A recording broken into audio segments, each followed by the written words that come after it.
So in this video, we're on page 18, and we are going to take a look at a little bit more vocabulary. Some of it you already know, some of it's going to be a little bit new. First thing I want to point out is that a relation is any set of ordered pairs. It doesn't matter if they connect to form a straight line. It doesn't matter if it's like a scatter plot. It doesn't matter if it's a curvy, swirly line. Anything that's graphed on a coordinate plane is called a relation. And I want to point out that the relation could be a list in these braces. It could be a table of values, or it could be a graph. So what I mean by that is down below. We have tables, we have lists, we have graphs, and anything that is graphed on the coordinate plane is called a relation.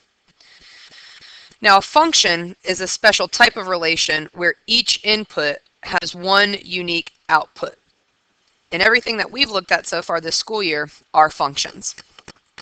Now for the domain and range, you guys already know this. We're just going to list it again, that the domain is the list of inputs, the range is the list of outputs, and of course they go from least to greatest, and we write them inside those braces. Okay?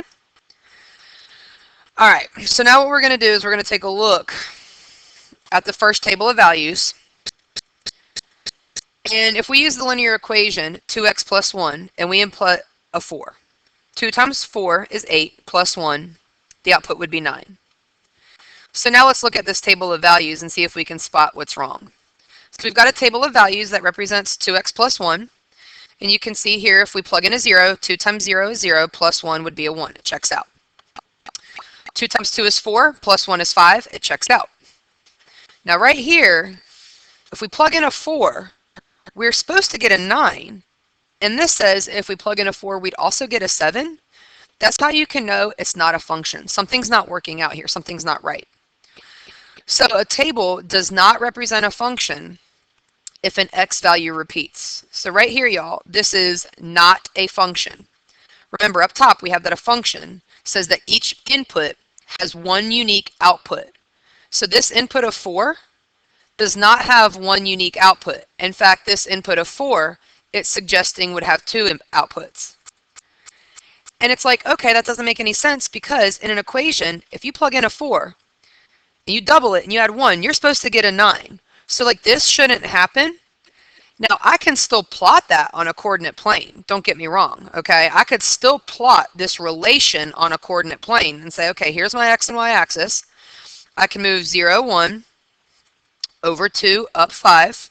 I could go over 4, up 7, then over 4, up 9, and then over 5, up 11. So we can still graph it, but this input does not have the unique output, which is why this is not a function. All right, now let's take a look at this table of values. What some of you might be noticing in this table of values is that the outputs repeat. Now, mathematically, that can happen. What would you have to do to a -3 to get 9? That's the same as 3 to get 9. You can just square it. -3 times -3 is 9. 3 times 3 is 9. A -2 times a -2 is 4. 2 times 2 is 4. So the function rule for this one is x squared. Just input your x and square it, and then you've got the positive answer. Now I've already graphed this for you guys here in blue. It makes that U-shaped looking thing. If we go back 3 and up 9, and then over 3, up 9, there we go. You can go back 2, up 4, over 2, up 4. You can go back 1, up 1, over 1, up 1. And so it kind of makes this mirror image of itself, and that's what we call a parabola, and that's what the graph looks like for x squared. So I want to point out that it is okay for the y's to repeat. Mathematically, that can happen. So a table will represent a function as long as none of these x's repeat, okay? As long as your x's don't repeat, you are a function, you're good to go. Now if an x value does repeat, it is not a function. So let's take a look at some examples to just try to get the hang of this. So in a table of values here, when we list out the domain in order from least to greatest, we can see that we have a 1, a 2, a 3, and a 4. And we see that 1 matches up with 3, 2 matches up with 4, 3 has an output of 5, and 4 has an output of 6. And we can even write the equation of this line. Now we can look at the values here and see that from 1 to 3, 2 to 4, 3 to 5, you can just take x and add 2. I want to point out that that works for a slope of 1 because these are increasing by 1. These are increasing by 1. So the change in y over the change in x is 1 over 1. So that works out. And if the pattern were to have continued 4, 3, 2, 1, that would be 0. And 6, 5, 4, 3, 2. And right there we can see 0, 2, and that would be the constant. So this is a function.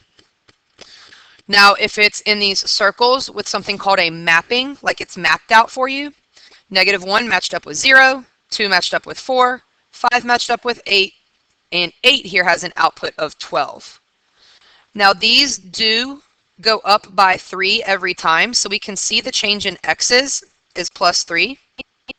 So let's take a look at the change in y's. These are going up by 4. So if we look at the delta y over delta x, this has a slope of 4/3. Now over here, though, we can't use the pattern to have a 0 because that would be right here. So I'm not going to worry about the equation of the line and figuring out what the equation would be. But I did want to remind you that you could still calculate at least the slope with a change in y over change in x. The slope would be a 4/3. But the purpose of this video is to realize that this is a function because each of these have just one output. And then over here for the ordered pairs, 7, 9, 11, and 13, none of those numbers repeat as x's. It is okay, y'all. We already talked about the fact that a y can repeat. That mathematically can happen. And while we might not know what the equation is over here to make that happen, we at least know mathematically it can happen. So this one is a function. These are all examples that do represent functions. And I want to point out that when writing the range here, from least to greatest, notice that because the -5 appears twice, we only have to write it once in the range. We have 1, 2, 3, 4 elements of the domain and only 3 of the range, and that's okay. It just implies one of them repeats. If we were given just this, we wouldn't be able to figure out which one of these numbers do repeat. Obviously, we can see it appear in the ordered paired list. But if you see just the list like this, the domain and range, you wouldn't necessarily be able to tell me, okay, there's 2 -5s, or there's 2 -3s, or there's 2 -2s. But obviously, we can see it right there. So these are all functions, and now let's flip over to page 19 and explore some ones that are not functions. Now, before we do anything, I want to point out that even though they're not functions, they are still called relations. They're still sets of ordered pairs. So I want to ask you guys this. In what world would I plug in a 1 into an equation and get a 3? And I'm plugging in the same 1 into the same equation, and now I'm supposed to get a 4? No way. That is a relation. It is a set of ordered pairs, but it is not a function. And we can look right here and see that the input of 1, x equals 1, is what prevents it from being a function. Now, when we list the domain, even though the 1 repeats twice, we just put 1, 2, 3. And for the range, we have 3, 4, 5, 6.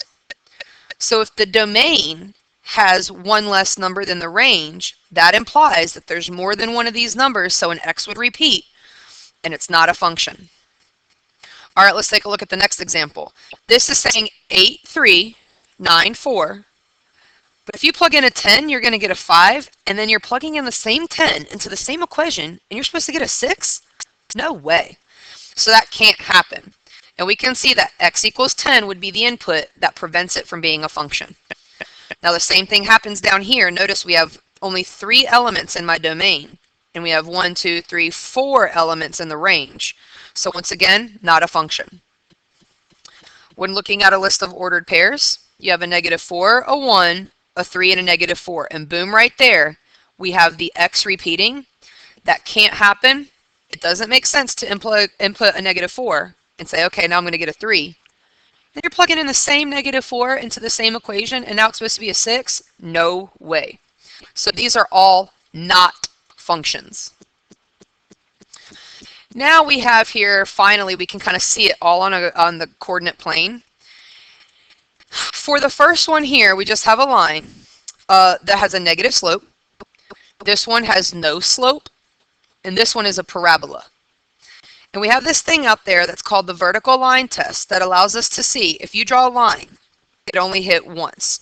If I draw a line anywhere, it will only cross my graph one time. Same thing here, vertical line test, it only crosses it once. Here, it only crossed it once. When I draw a vertical line through this graph, boom, it only hits it once. And it doesn't matter where you draw that vertical line. If it only hits the graph once, it is a function. So now let me draw one through the circle. If I draw this line right here, notice that it hit the circle more than once. And on a table of values, this one is saying go over 5, up 1. So 5, 1. And then this one would be 5, 5. So right there, the x is repeating, and so it's not a function. Over here, boom, it hit it twice, so that x is repeating. This x is repeating. This is not a function.